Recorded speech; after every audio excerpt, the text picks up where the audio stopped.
Ya, jumpa lagi dengan saya di materi jaringan komputer. Pada kesempatan kali ini adalah materi pengayaan. Topik bahasan pada kesempatan kali ini adalah komunikasi data pada jaringan. Baik, kita mulai.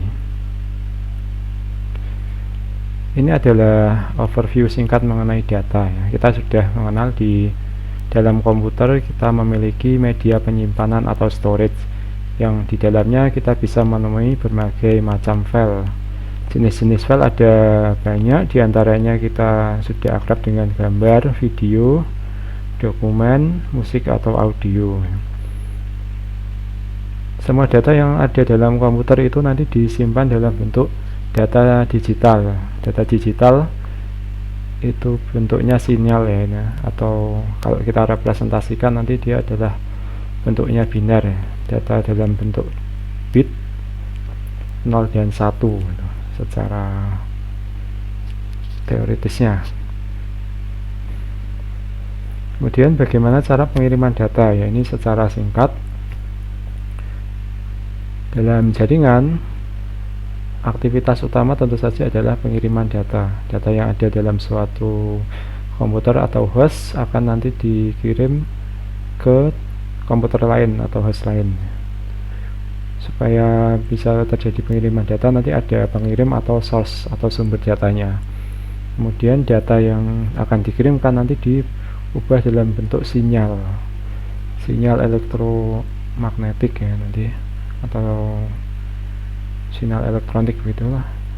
Terus untuk pengubahan dari data ke sinyal nanti ada proses encoding ya, prosesnya nanti atau tekniknya bisa bermacam-macam. Bagaimana data dari bentuk digital tadi diubah ke sinyal bisa sinyal digital, bisa sinyal analog. Kemudian nanti ada media transmisi. Nah, ini jalur atau bagaimana kita mengirimkan data ya, nanti ada tempatnya, ada jalannya.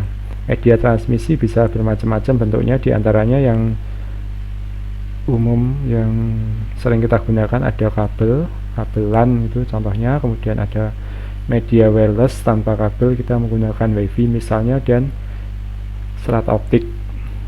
Kemudian tentu saja ada tujuan atau komputer yang dituju atau host yang dituju untuk pengiriman data. Ya, berikut adalah lebih lengkapnya ya, ada komponen komunikasi data dalam jaringan.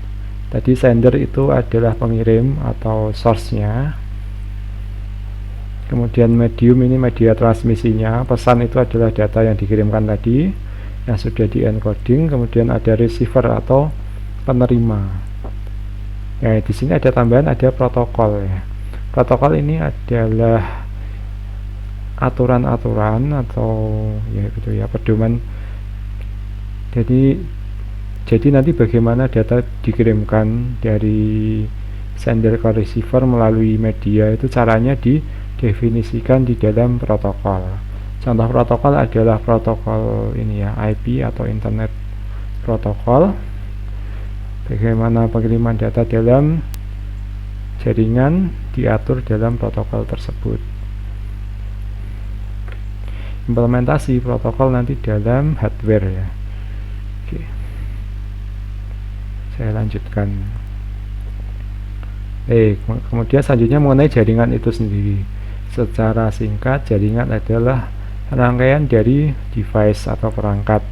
Perangkat bisa bermacam-macam bentuknya, bisa komputer, printer, smartphone, router, dan lain-lain. Kemudian di dalam jaringan ada konsep distribute processing. Jadi nanti tugas atau pekerjaan yang ada dalam jaringan itu tidak dihandle oleh satu komputer ya, atau satu alat, tapi nanti dipecah atau dibagi-bagi dalam jaringan oleh ini ya, semua perangkat yang ada begitu. Oke, kita lanjutkan. Di dalam jaringan nanti ada hal-hal yang bisa menjadi tolak ukur ya. Di sini saya istilahkan kriteria jaringan. Ada performance ini kinerja jaringan ya. Misalnya seberapa cepat data bisa kirimkan, nanti ada ukurannya. Kemudian yang kedua, reliability. Reliability ini menjelaskan seperti apa jaringan bisa kita andalkan ya. Andalkan di sini misalnya kalau kita menggunakan jaringan nanti tidak ada gangguan gitu ya, bisa kita pakai setiap saat gitu. Tapi dalam kenyataannya pasti dalam jaringan itu ada trouble, ada masalah gitu. Ukuran reliability nanti mengukur seberapa tangguh ya jaringan bisa kita gunakan. Nanti ada waktu ketika jaringan itu mengalami error tidak bisa kita gunakan, dibagi dengan ini ya ukurannya, misalnya dalam 1 minggu terjadi berapa kali gangguan, seperti itu contohnya. Kemudian yang terakhir ada security. Nah ini menjelaskan seberapa aman jaringan kita gunakan. Misalnya di jaringan kita sering mendengar ya istilah atau kasus kebocoran data gitu contohnya ya. Security nanti harusnya ini ya, kita harapkan jaringan itu aman, tidak ada kasus kebocoran data misalnya, atau pencurian data gitu misalnya, atau yang lain. Kalau kita bicara keamanan atau security,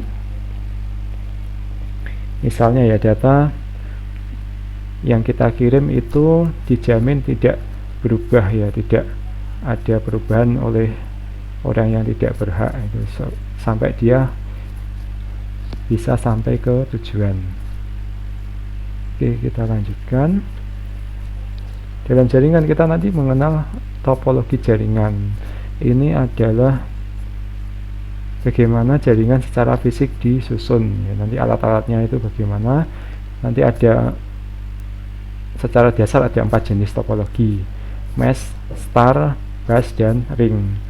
Nah, ini contohnya.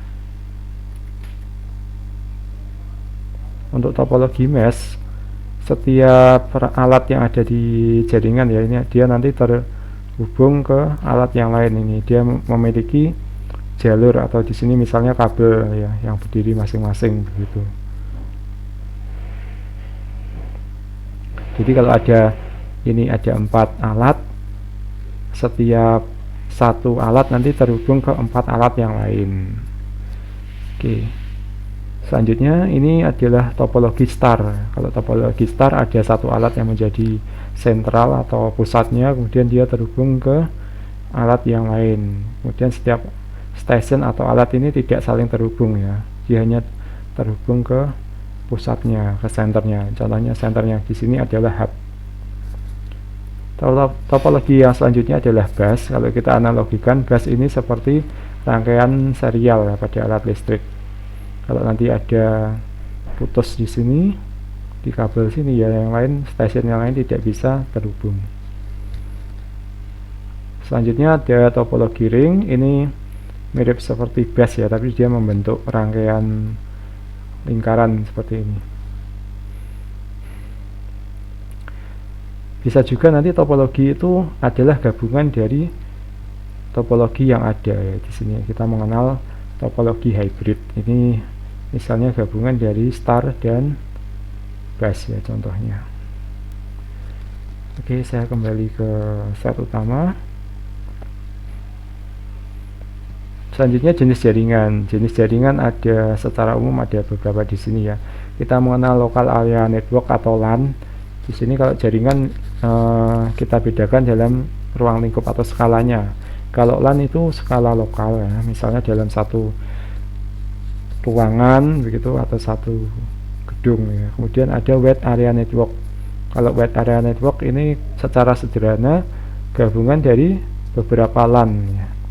Jadi misalnya dalam satu ruangan tadi ya, di LAN itu saya punya 10 komputer saling terhubung. Kalau WAN itu misalnya dalam satu WAN itu gabungan dari komputer-komputer yang ada dalam beberapa gedung, itu contohnya.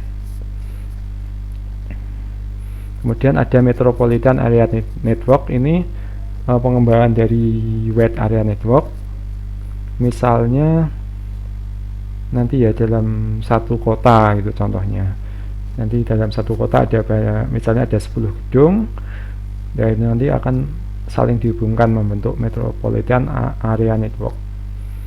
Yang terakhir kita mengenal adanya internet ya. Internet ini gabungan dari jaringan-jaringan yang ada itu bisa diakses secara global, secara internasional di seluruh dunia. Kemudian untuk mengakses internet kita membutuhkan adanya internet service provider ya. Contohnya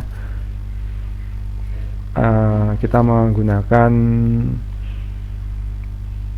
kartu yang ada di telepon seluler ya, menggunakan sinyal 4G itu, atau menggunakan kabel yang kita berlangganan dari penyedia internet itu contohnya. Oke, itu secara ringkas materi kita hari ini. Kemudian kalian bisa mempelajari lebih lanjut dengan membaca artikel sebagai berikut.